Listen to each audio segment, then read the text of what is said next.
1,000 years ago, a woman carried out one of the most astonishing acts of revenge in history.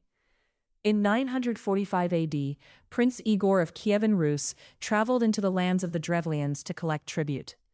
According to medieval chronicles, he had already received payment but returned demanding more. The Drevlians had had enough.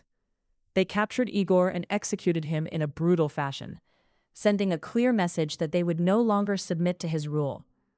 With Igor dead, the Drevlians believed they had solved their problem.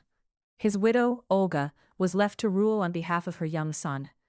To them, she looked vulnerable, and they saw an opportunity. If Olga married their ruler, Prince Mal, they could absorb her kingdom without another battle.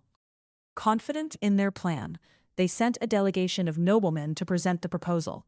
When the envoys arrived, Olga greeted them warmly. She listened to their offer without anger and gave every impression that she was considering it. In fact, she seemed honored. She told the men they would receive a special ceremony before her people the following day. The Drevlians were delighted. They spent the night convinced that their mission had been a success. The next morning, the envoys were carried in their boat toward Olga's court, exactly as promised.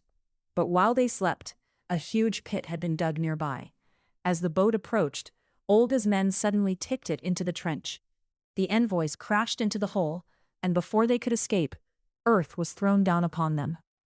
Olga then sent a message to the Drevlians. If they truly wished her to marry their prince, she said, they should send an even more distinguished delegation.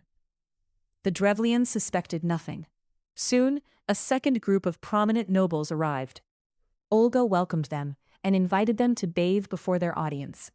The exhausted travelers gladly accepted.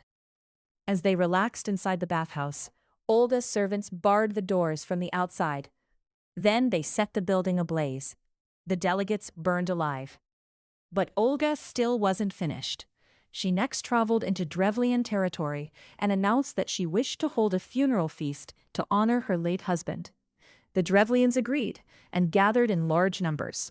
Food was served, drinks flowed freely, and as the hours passed, the guests became heavily intoxicated. Then Olga gave the signal. Her warriors drew their weapons and fell upon the unsuspecting crowd. Hundreds were killed before the survivors even understood what was happening.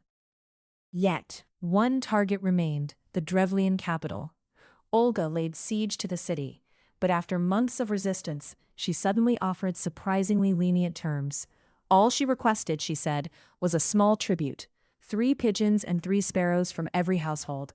Relieved that the siege might finally end, the citizens agreed. That night, Olga's men attached smoldering tinder to the birds and released them. The birds flew home to their nests beneath the city's roofs and eaves. Within minutes, fires began appearing across the settlement. Then dozens more. Soon the entire city was burning from within. The Drevlians had killed Igor, believing they had eliminated a rival. Instead, they had unleashed Olga. Her campaign of vengeance became one of the most famous stories of the medieval world, and centuries later, the woman remembered for destroying a kingdom would be canonized as Saint Olga.